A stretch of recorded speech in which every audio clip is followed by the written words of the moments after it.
मैथिली दुल्हन इसके मनमोहक गीत जरूर सुने।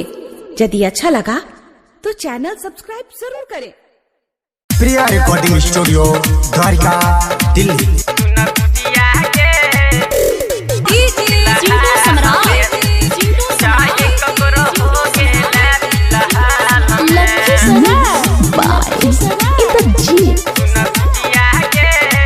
हेगे जियो नहीं हर के यार गे, हेगे जियो नहीं हर के यार गे, तोरा भूलबौ नहीं कोनो हाल में। सुन पूजिया गे सुन रूबिया गे, चाहे ककरो हो गेला फिलहाल में। सुन पूजिया गे चाहे ककरो हो गेला फिलहाल में। जियो नहीं हर के यार गे, हेगे जियो नहीं हर के यार गे, तोरा भूलबौ नहीं कोनो हाल में। सुन पूजिया गे सुन रूबिया गे, चाहे ककरो हो गेला फिलहाल में। सुन पूजिया गे चाहे ककरो हो गेला फिलहाल में।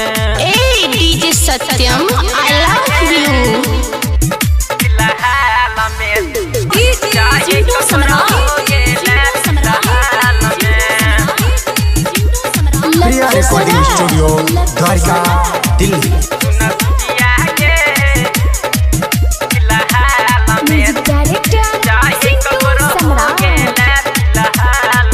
नदी किनारे के बतिया कैसे के भूलाबो, तू रह छेले हम नहीं तोरा बिना रहबो, तोरा बिना रहबो सोनिया। नदी किनारे के बतिया कैसे के भूलाबो, तू रह छेले हम नहीं तोरा बिना रहबो।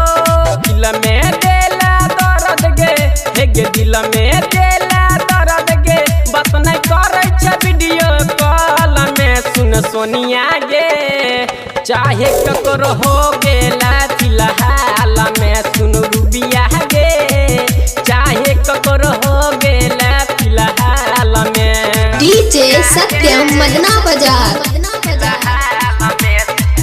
चाहे ककरो हो गेला फिलहाल में।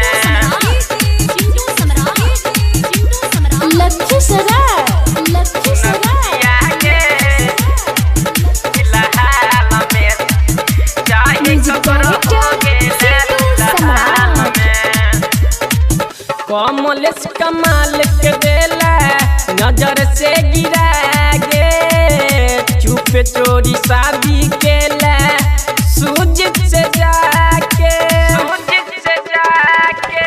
सोनिया कमलेश कमाल के देला नजर से गिरा गे, चुप चोरी शादी केला अमलेश से जाके।